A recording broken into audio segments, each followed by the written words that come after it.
Have you ever tried stepping outside in minus 22 Fahrenheit, wearing nothing but skin-tight leather pants and a thin wool jacket with your neck completely exposed? Now imagine you're not just running to your car, you're marching 600 miles on foot, sleeping on frozen ground, carrying heavy military equipment, and fighting for your life.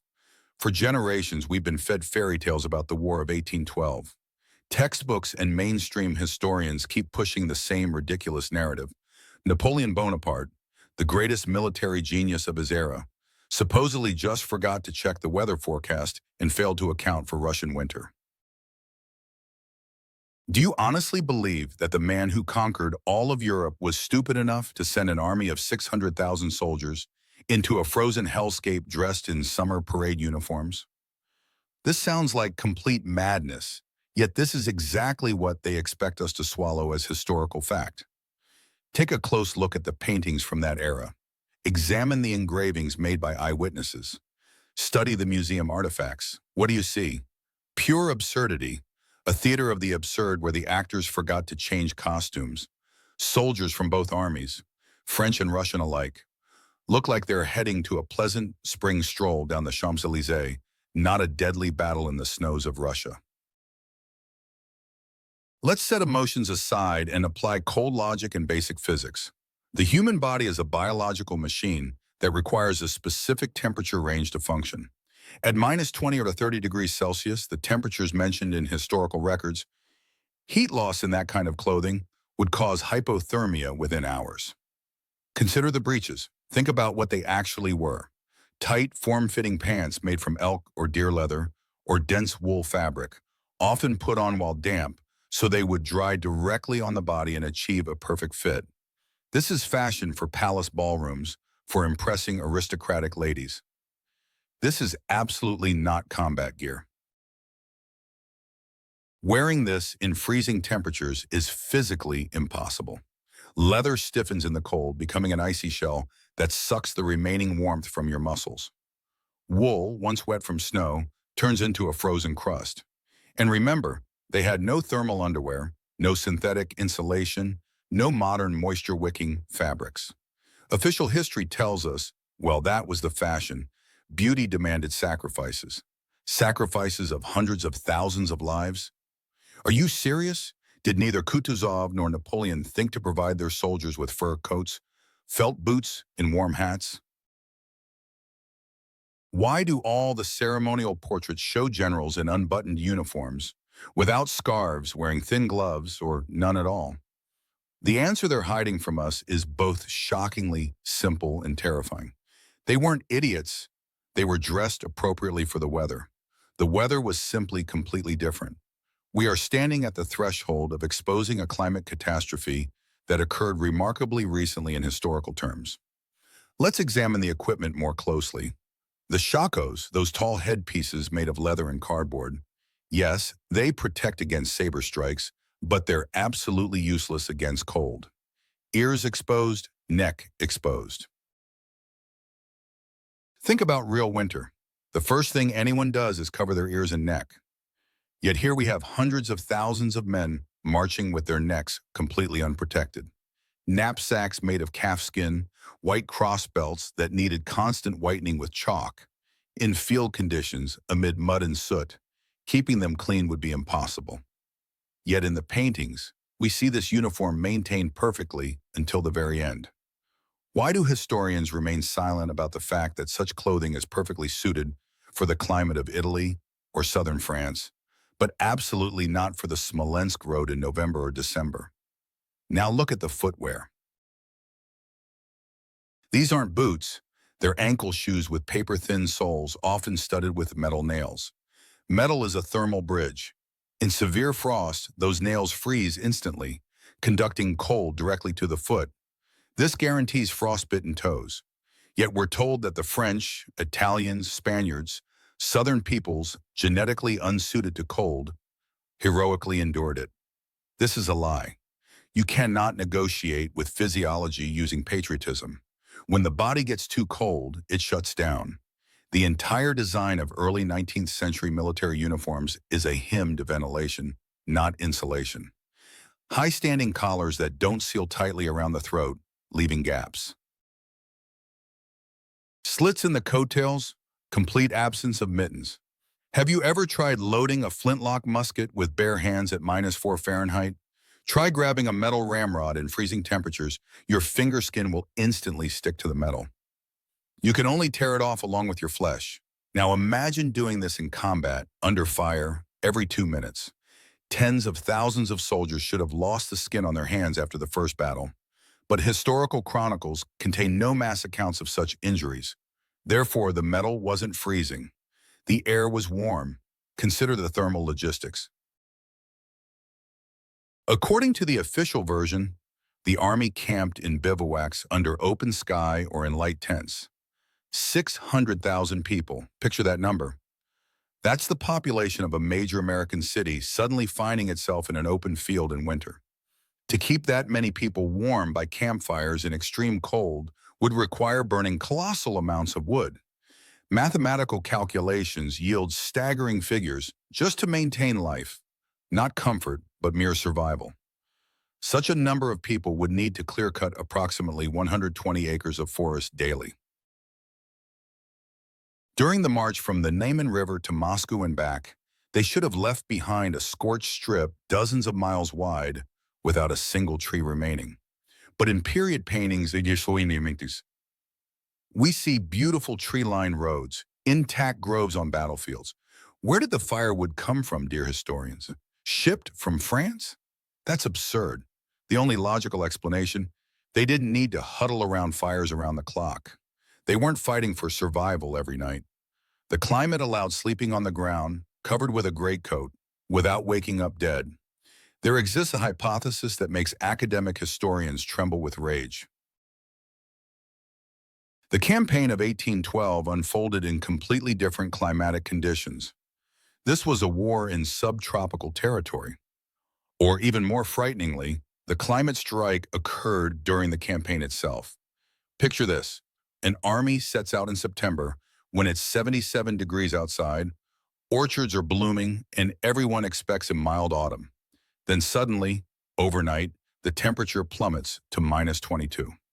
Not gradually, not over a month, but within days or even hours. This explains everything. This explains why the Grande Armée, superbly equipped and disciplined, transformed into a crowd of frozen vagabonds. They didn't forget warm clothing.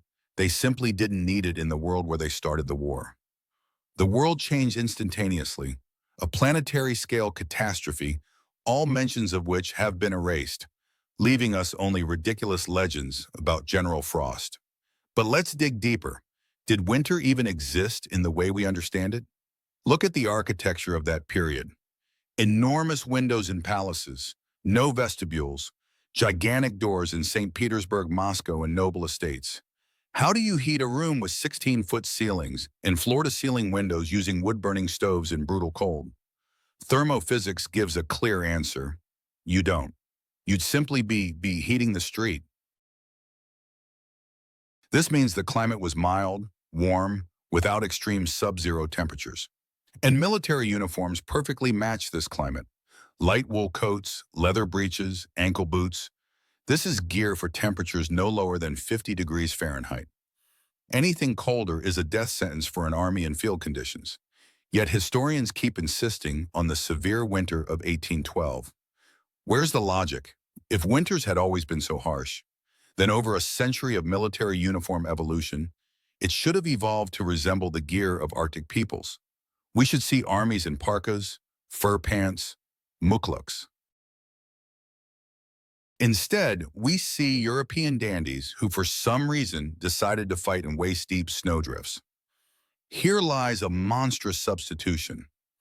Either the dates have been shifted and the war actually happened in summer, while we're told about winter to hide the fact that winter didn't exist at all, or the climate catastrophe, the so-called Little Ice Age, or year without a summer, struck precisely at this moment as a result of unknown weapons or a cosmic event.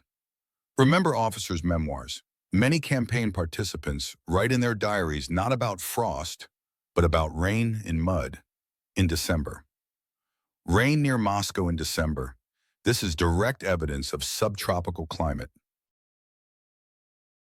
The sudden cold snap, that very general frost, struck unexpectedly when there was nowhere left to retreat. It was a climate trap. Think about logistics. Cavalry was the striking force of that era. French cavalry numbered tens of thousands of horses. How do you feed horses in winter when everything is buried under snow? One horse consumes an enormous amount of fodder daily. Supply wagons with hay would need to dwarf the army itself several times over. Where are these wagons in the paintings? They don't exist. Horses peacefully graze on grass. What grass in December near Moscow? We're told they tore roofs off peasant huts and fed horses straw. This is nonsense. A war horse won't last long on thatched roofing. It would collapse within a week. Yet they fought for months, therefore grass existed, snow didn't exist. Therefore, the entire story of the winter campaign is a later fabrication designed to mask something far more terrifying. Let's turn to survival physiology. A soldier on the march burns 4,000 to 5,000 calories per day. In freezing conditions, this figure rises to 6,000 or 7,000, as the body expends colossal energy on heating.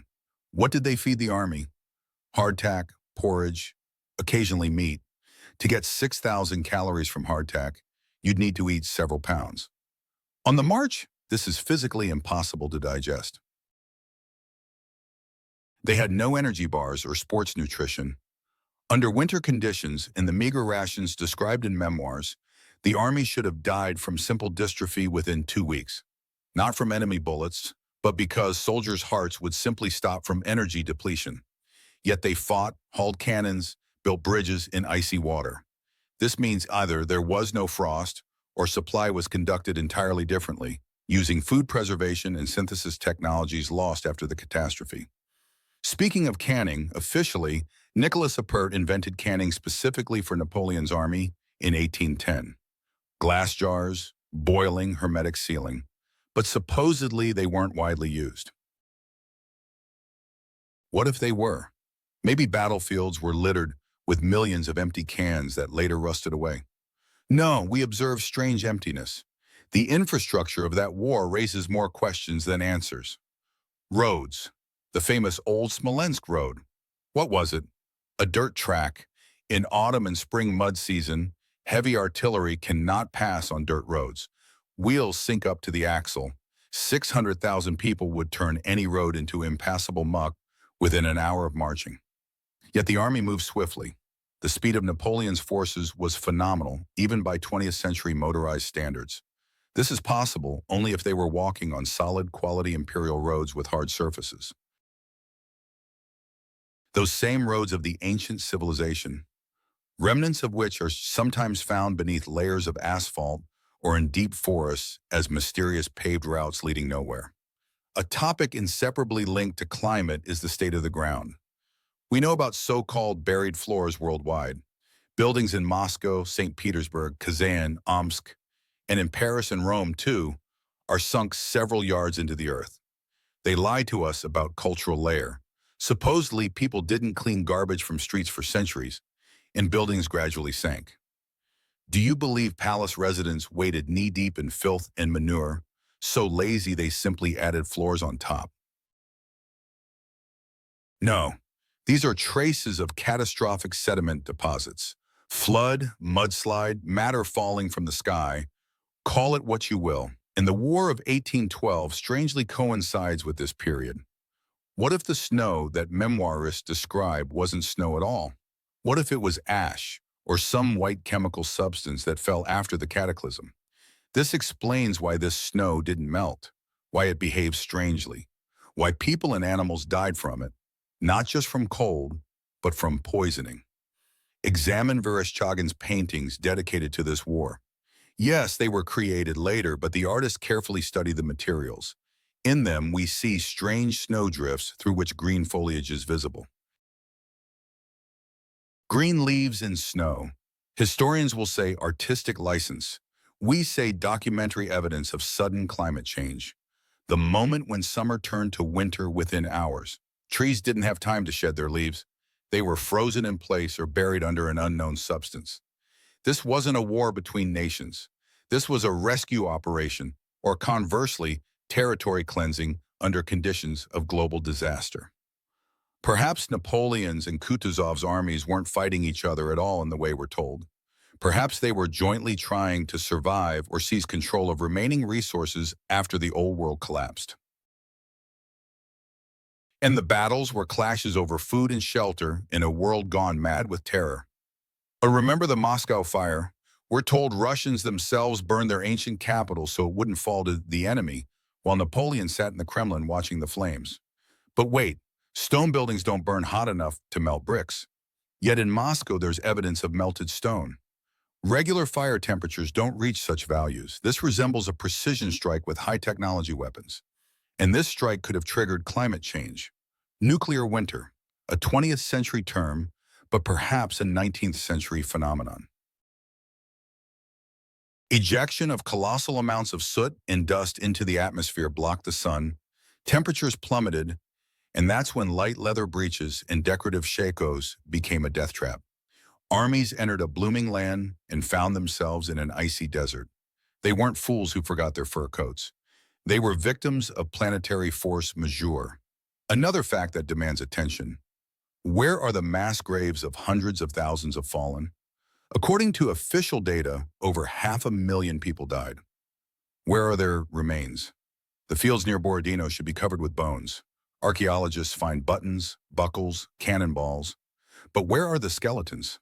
They're negligibly few. Where did the biomass of 500,000 bodies disappear to? If they froze, they should have lain there until spring. They should have been buried in enormous mass graves. These graves don't exist in quantities matching the losses. This can mean only one thing. Either army numbers were exaggerated tenfold, and the whole war was a local skirmish inflated by propaganda to epic proportions, or the bodies were destroyed differently, vaporized, burned in flames hot enough to turn bones to ash, or washed away by that same mud flow that buried first floors of buildings across Eurasia.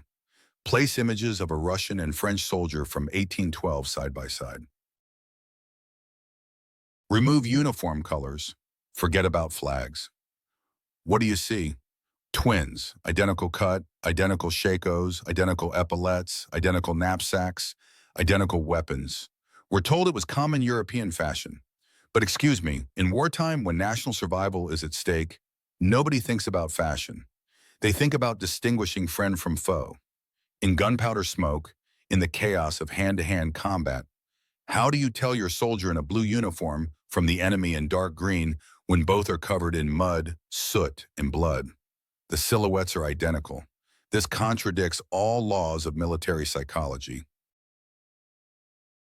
The only logical explanation for this disturbing uniformity, this wasn't a war between different nations.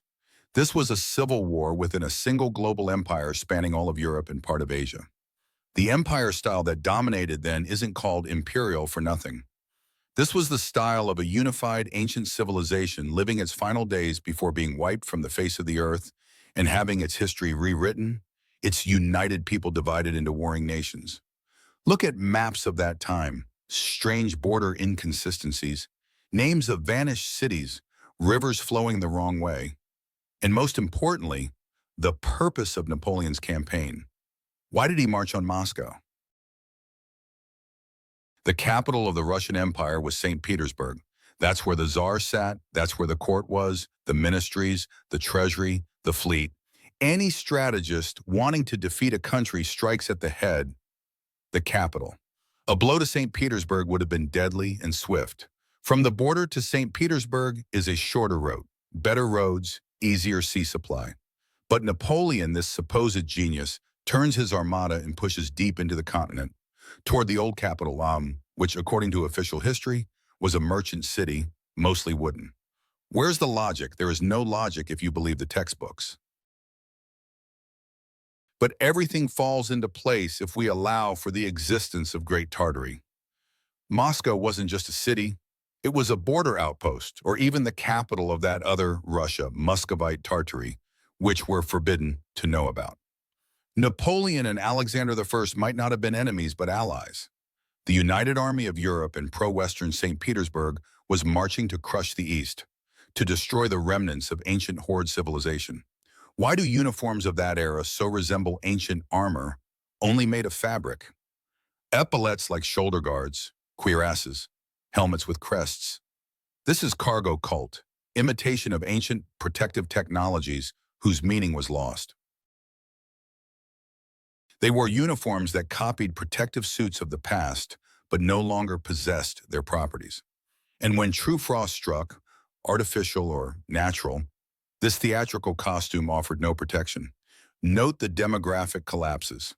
After the War of 1812, populations of Europe and Russia recovered suspiciously slowly. We're told about war losses, but losses of even 500,000 cannot halt demographic growth for decades. This is possible only if not 500,000, but tens of millions perished, if the war was merely an episode of a global cataclysm that destroyed cities and villages. We look at maps of that time and see a dense network of settlements. But on mid-19th century maps, emptiness. Where did thousands of villages disappear to? The French burned them? They didn't have enough torches or time. They marched in a narrow corridor. Villages vanished along with their inhabitants because of something that covered vast territories. And finally, why does Paris have a triumphal arch celebrating Napoleon's victories, while St. Petersburg has the Alexander Column and arches celebrating victory over Napoleon? Triumph in both places, ancient symbolism in both places. No Orthodox crosses, no Christian symbols on the main war monuments. Only Roman eagles, victory goddesses, laurel wreaths. These are monuments to a single culture. The victory wasn't one country over another. It was the victory of a third force over humanity. Or perhaps a fixed match where ordinary people lost, frozen in summer leather breeches amid suddenly arriving nuclear winter. We've been convinced we always lived in dirt and cold. This is a brazen lie. We were expelled from a climate paradise, our memory erased by icy wind. And the War of 1812 became merely a cruel screen for humanity's great reformatting into an obedient herd occupied solely with survival. We are a civilization of orphans who forgot our ancestors and put on their clothes without understanding their purpose. We look at old parades and think of imperial greatness, but we should see the tragedy of people wearing the hand-me-downs of gods. Imagine the primal terror of someone who falls asleep in the subtropics and wakes up in a world forever buried under snow. Birds fall as frozen stones, water turns to ice in midair. History is cyclical. What happened 200 years ago can repeat. Preparation for a new reset is in full swing. They're telling us again about climate change, about the need to reduce consumption, about new threats. Same script, different scenery. But now we're armed with knowledge. We know that leather breeches in freezing cold isn't a lie, which means everything else might be an illusion too. They want you to sleep. They want you to believe history is just a collection of random dates. But now you know history is a weapon, and the War of 1812 isn't over. It continues in our minds. This is a war for the right to know who we are, where we came from, and why we feel so cold in this world. Don't let them fool you again. Seek the truth, even if it frightens you, because only truth can melt the ice in which they've imprisoned our memory.